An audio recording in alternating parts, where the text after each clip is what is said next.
मैं इस वक्त खड़ा हुआ हूँ महावन की उस पावन धरा पर जहाँ बौद्धों का हमेशा से इतिहास रहा है और इस इतिहास को दबाने के लिए कुछ लोगों ने प्रयास भी किया, लेकिन बाबा साहब डॉक्टर अंबेडकर तथागत गौतम बुद्ध की विचारधारा आज देश में बहुत तेजी से गति पकड़ रही है।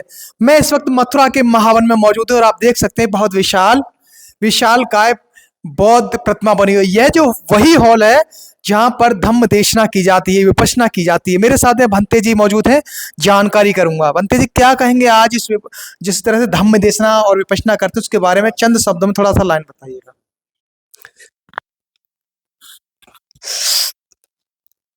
वास्तव में हम बौद्धों की कमी है कि हमारे पास इतने बौद्ध भिक्षु नहीं है। हम पूरी कोशिश कर रहे हैं। बनते जी हमारे आचार्य जी भी लगे हुए, कम से कम 5-6 हजार साल में भिक्षु बनने के हर प्रत्येक साल में तैयार हो, क्योंकि लाखों की संख्या में चाहिए, जबकि हम अभी 10,000 भी पूरे नहीं है। पूरे संसार में सबसे बुरी हालत हमारे भारत की है। बिल्कुल लुप्त हो चुका था धम्म। तो बाबा साहब के बाद में प्रयास किया है कुछ बनते लोगों ने, वो पूरी तरह सही नहीं। आज अगर भारत को अगर बौद्ध में भारत बनाना चाहेंगे तो कैसे बन सकता है? हाँ, वो हमारे भिक्षुओं के और हमारे बुजुर्गों का आशीर्वाद होना चाहिए, उनके नौजवान साथ होने चाहिए। घर घर जाएं, प्रयास करें, गांव गांव जाएं, प्रयास करें, हमारे बनते लोग वहाँ पे अपनी बात रखें, तो आने वाली पीढ़ी अग्रसर तो हो सकती है।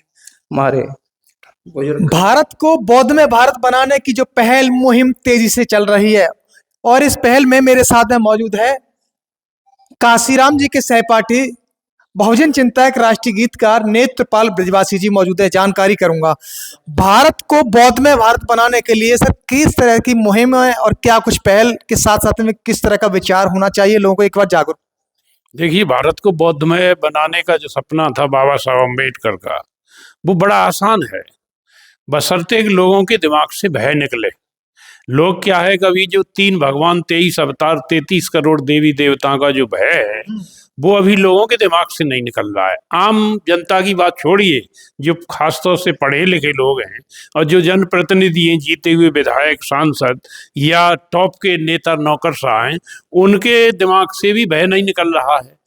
अगर वे लोग जो खासतौर से नेता और नौकरशाह और उद्योगपति और मजबूत संपन्न लोग अगर इस मुहिम में बौद्ध भिक्षुओं का, उपासकों का और इस दिशा में काम कर रहे लोगों का साथ दें, तो बहुत तेजी से बौद्ध में भारत बन सकता है। इसमें कोई दो राय की बात नहीं है। तो आपने सुन लिया, मेरे साथ में थे और इन्होंने बताया कि भारत को बौद्ध में अगर बनाना तो ऐसे संपन्न लोगों को आगे आना होगा। जिस तरह से भारत सोने की चिड़िया कहलाने वाला था, वो सोने की चिड़िया बहुत जल्दी बन जाएगा। साथ ही वीडियो को शेयर कर दीजिएगा।